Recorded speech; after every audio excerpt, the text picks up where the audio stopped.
आज हम बात कर रहे हैं यस बैंक की। आज यस बैंक के स्टॉक में बड़ी गिरावट हुई, लेकिन खबर आज बहुत बड़ी खुशी की थी। एनपीसीआई के साथ एक बड़ा बिजनेस टाइप किया था यस बैंक ने, जिसका एक पॉजिटिव इफेक्ट होना था, स्टॉक के अंदर तेजी का वातावरण बनना था, लेकिन हुआ उसका उलट। बड़ी गिरावट हो गई, जबकि इतनी बड़ी गिरावट दूसरे बैंकिंग शेयरों में नहीं थी। माहौल इतना बड़ा गिरावट का क्यों बना? एक तरफ डीएचएफएल का मामला भी पूरी तरह से सॉल्व हो चुका है, वहाँ से भी अब इनके पैसे मिल जाएंगे लगभग। तो उसके बावजूद भी निगेटिव माहौल क्यों बना? इतनी बड़ी जो गिरावट है उसके पीछे वजह क्या है? उसके पीछे है बहुत बड़े सेलिंग के आंकड़े जो आपको चौंका देंगे। तो आज उन सेलिंग आंकड़ों को हम डिस्कस करेंगे, किस वजह से इतनी बड़ी गिरावट है, किसने इतना माल बेचा जबकि माहौल पॉजिटिव था। बैंकिंग शेयर जरूर आज दबाव में थे और उसका इफेक्ट भी पड़ा, लेकिन जितनी बड़ी गिरावट यस बैंक के स्टॉक में हुई उतनी बड़ी गिरावट दूसरे बैंकिंग शेयरों में नहीं हुई।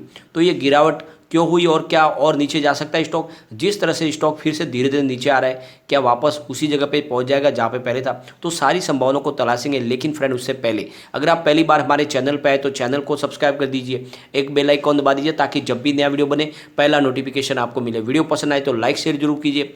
चलो फ्रेंड्स, वीडियो स्टार्ट करते हैं। मैं हूँ आपका दोस्त SB दवे और हमारे अपने चैनल ऑनलाइन कमाई में आपका बहुत बहुत स्वागत है। फ्रेंड्स, आज जो बड़ी गिरावट है उसके पीछे वजह है सेलिंग प्रेशर। बहुत ही बड़े फंड हाउस ने आज बहुत ज़्यादा माल बेचा है और इसका नतीजा है कि स्टॉक में काफ़ी ज़्यादा गिरावट आ गई, क्योंकि अभी भी जो रिटेल इन्वेस्टर है वो तो हाथ डालने को तैयार नहीं है। थोड़ी सी भी गिरावट का माहौल देखते तो आपने हाथ खींच लेते, और उसका नतीजा है कि आज बड़ी गिरावट हुई। जो वॉल्यूम है वो बढ़ोतरी हुई है और वो सारा वॉल्यूम सेलिंग प्रेशर की वजह से। एक बार हम कारोबार को डिस्कस कर लेते हैं। स्टॉक आज ओपन हुआ 12.65 पर, हाई बनाई है इसने 12.85 की, लो है आज 12.20 का, बहुत नीचे तक स्टॉक आ गया है।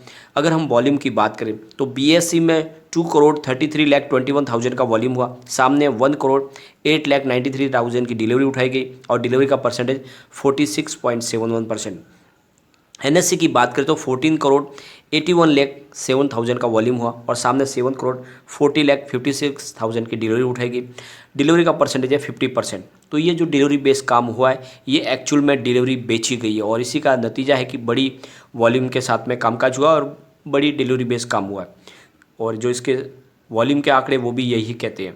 पिछले एक महीने पहले इसका 24 करोड़ रुपीज़ का वॉल्यूम था, 1 वीक पहले 9 करोड़ का वॉल्यूम हुआ था, कल अच्छा खासा वॉल्यूम बढ़ा था, 14 करोड़ का वॉल्यूम हुआ था, लेकिन आज तो ज़बरदस्त वॉल्यूम में बढ़ोतरी हुई, फिर से 22 करोड़ का वॉल्यूम हुआ। और ये जो वॉल्यूम हुआ है ये एक्चुअल में माल बेचा गया है बड़े फंड हाउस की तरफ से, और वही आज गिरावट का बड़ा रीज़न बना है। उन आंकड़ों को हम आगे डिस्कस करेंगे। एक बार निफ्टी 50 की बात करें तो यहाँ पर 17,711 पर आ चुकी है, जहाँ पे -0.21% की गिरावट देखने को मिली है। निफ्टी बैंक में भी आज गिरावट थी, 37,743 पर 0.53% की गिरावट थी, यानी करीब आधा प्रतिशत की गिरावट थी। लेकिन पीएसयू बैंक में आज शानदार तेजी बनी, 2,463 पर करीब 2.72% की तेजी थी। कल भी तेजी बनी थी, आज भी बनी, तो 2 दिन से पीएसयू बैंक भाग रहे। लेकिन प्राइवेट बैंकों के अंदर आज गिरावट थी, 19,597 पर -1.08% की गिरावट हुई। और ये जो प्राइवेट बैंकों में गिरावट जारी है उसकी का नतीजा है कि बड़े फंड हाउस अब माल बेचना चाहते हैं अपना, कि बैंकिंग शेयरों में और आगे दबाव आ सकता है, और इसी वजह से उनका जो है ये पूरा का पूरा जो सेलिंग प्रेशर है आज यस बैंक पे आ गया। जबकि कल एक बहुत बड़ी अच्छी खबर निकल कर आई थी, एनपीसीआई के साथ में एक बिजनेस पार्टनरशिप की है यस बैंक ने, जो रुपे ऑन द गो नाम से अब एक वर्चुअल कार्ड लॉन्च किया है, और इसके तहत कस्टमर को बिना किसी कार्ड का इस्तेमाल किए वो सारी फैसिलिटीज़ मिलेगी जो एक कार्ड के द्वारा मिलती है। तो बहुत अच्छी एक बिजनेस टाइप हुई है, और ये जो बिजनेस टाइप है ये national payment corporation of India यानी इनके साथ में किया है यस बैंक ने, जो ये एक साबित करता है कि यस बैंक कितनी मजबूत हो रही है। तो यहाँ से जो परफॉर्मेंस उसकी बढ़नी चाहिए थी, कारोबार में तेज़ी देखने को मिलनी चाहिए थी, लेकिन हुआ इसका उलट है। इतने बड़े बिजनेस टाइप का जो बेनिफिट मिलना था वो नहीं मिल पाया, और उसके पीछे वजह बनी है बड़े फंड हाउस के द्वारा अपना माल बेचना। और कल ही जब वापस लेटेस्ट अपडेट भी निकल कर आई है कि जो यस बैंक ने अपनी परफॉर्मेंस दिखाई वो बहुत ही शानदार है।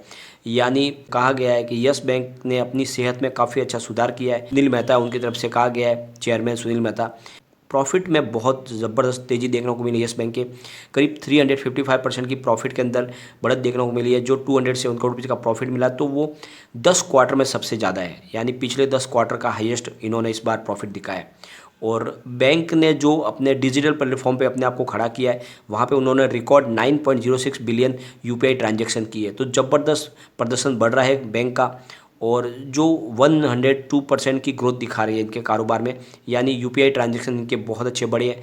साथ में इनका जो ऑपरेटिंग प्रॉफिट है बैंक का, उसमें भी 42% की बढ़त देखने को मिल रही है। और जो बैंक है वो लगातार बहुत मजबूती से आगे बढ़ रही है, उसके बावजूद भी यहाँ गिरावट हुई।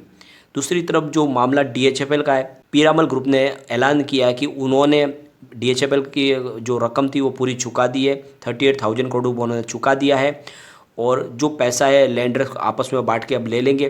तो जो पैसे मिलेंगे यस बैंक को, एक्चुअल में एनसीडीएस उन्होंने जारी किए थे, न कि लोन दिया था डीएचएफएल ग्रुप को। इसीलिए अब उनको जो पैसे हैं वो एनसीडीएस के माध्यम से मिलेंगे। तो रकम तो बहुत कम आने वाली है, लेकिन जो भी आएगी रकम अब मिल जाएंगी, वो यस बैंक के काम आएगी। तो यहाँ से भी एक पॉजिटिव ट्रिगर था, उसके बावजूद भी गिरावट बनी है। उस बिकवाली को हम एक बार डिस्कस करेंगे।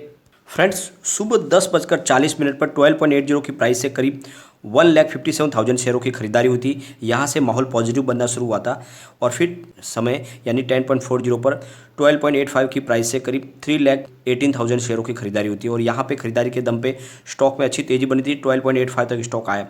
फिर वहाँ से सेलिंग प्रेशर बनना शुरू हो गया है, बड़ी बिकवाली शुरू हुई, यानी 12.50 पर 12:50 पर करीब 12.60 की प्राइस से 81 शेयरों की बिकवाली हुई। और उसके बाद फिर 12:51 पर 12.50 की प्राइस से 3,36,000 शेयरों की बिकवाली हुई। उसके बाद फिर 2:29 पर 12.40 की प्राइस से 1,69,000 शेयरों की बिकवाली हुई। उसके बाद 3 बजे के आसपास 12.35 की प्राइस से 2,68,000 शेयरों की बिकवाली हुई है। फिर 3:03 पर 12.30 की प्राइस से 2,35,000 शेयरों की बिकवाली हुई। उसके बाद आप देख लो 3:22 पर 12.30 की प्राइस से 3,16,000 शेयरों की बिकवाली हुई। फिर 3:23 पर 12.30 की प्राइस से 1,89,000 शेयरों की बिकवाली हुई। तो लगातार बिकवाली हुई है आज, और ये बहुत सारी बिकवाली हुई। मैंने जो बड़ी जो बिकवाली हुई उसमें आपको एक नॉर्मल किस तरह से प्राइस गिरी है उसके लिए उन शेयरों की आपको एक डिटेल दी है। इससे ज़्यादा बहुत बड़ा आज वॉल्यूम हुआ है, लेकिन आप देख लो कि किस तरह से प्राइस 12.85 पर थी और गिरते हुए प्राइस बिल्कुल 12.30 रुपये तक आ गई। और उसके पीछे वजह है ये लगातार बड़े फंड हाउस के द्वारा माल बेचा जाना। तो इनके दम पे ही आज ये गिरावट हुई है और नतीजा ये हुआ कि आज पॉजिटिव माहौल था। हो सकता था कि फ्लैट क्लोजिंग आती, बड़ी तेज़ी नहीं देखने को मिलती, लेकिन हुई बड़ी गिरावट। और नतीजा है कि अभी भी जो रिटेल इन्वेस्टर है अपने हाथ खींचे हुए खरीदारी करने से वो भी घबरा रहे हैं, और नतीजा है कि यहाँ पे हमें गिरावट देखने को मिली है। लेकिन फ्रेंड्स, ये जो गिरावट का दौर है अभी भी आगे जारी रह सकता है, क्योंकि पैनिक माहौल बना हुआ है और बैंकिंग शेयरों में भी दबाव है। लेकिन फिर भी आपको निवेश का मौका समझना चाहिए, खरीदारी करें। आने वाले समय में ये स्टॉक आपको अच्छा खासा रिटर्न देगा, लेकिन आपको समय के इसको यस बैंक को समय तो देना ही होगा। एक बार हम इसके पिवट लेवल को भी चेक कर लेते हैं। यहाँ से अगर स्टॉक स्लिप होता है तो नीचे 12.47 का इसका फर्स्ट सपोर्ट है। तो जो पहला सपोर्ट तो ऑलरेडी टूट चुका है, 12.18 अब दूसरा सपोर्ट है। सेकंड और तीसरा सपोर्ट इसका 11.82 तक आ चुका है। तो यहाँ पे ये सपोर्ट निकल के आ रहे हैं। अभी स्टॉक आपको गिरावट में 11.82 तक भी जाता हुआ दिखाई दे सकता है। अगर ऊपर की तरफ स्टॉक मूव करना शुरू करेगा तो फिर 13.12 का इसका फर्स्ट टारगेट है। सेकंड टारगेट 13.48 का निकल के आ रहा है और थर्ड टारगेट इसका 13.77 का है। तो काफ़ी ज़्यादा स्टॉक दबाव में आ चुका है और इसके पीछे वजह बनी बैंकिंग शेयरों में गिरावट और साथ में बड़े फंड हाउस द्वारा माल की बिकवाली। लेकिन जो पॉजिटिव न्यूज़ थी उसको डिस्काउंट कर दिया गया है इस बड़े मामले ने। लेकिन आपको धैर्य के साथ बने रहना चाहिए, क्योंकि यस बैंक जिस तरह से निर्णय ले रही है वो काबिल तारीफ़ है। जिस तरह से उन्होंने एनपीसीआई के साथ एक बड़ा बिजनेस टाइप किया और जिस तरह से RuPay Goan virtual card launch किया है, इससे इनके बिजनेस में बहुत अच्छी बढ़ोतरी देखने को मिलेगी और कस्टमर बेस भी बढ़ेगा। तो आने वाले समय में प्राइस में डेफिनेटली बढ़ोतरी होगी और आपको आने वाले समय के लिए इंतजार के साथ में इसमें निवेश करके रखना चाहिए। यह आपको मालामाल करेगा, लेकिन समय लेगा। लेकिन फ्रेंड, कोई भी इन्वेस्टमेंट करने से पहले अपने फाइनेंस एडवाइजर से एक बार एडवाइस ले ले या अपना खुद का रिसर्च करें, क्योंकि मैंने वीडियो आपके एजुकेशनल पर्पज़ के लिए ही बनाया।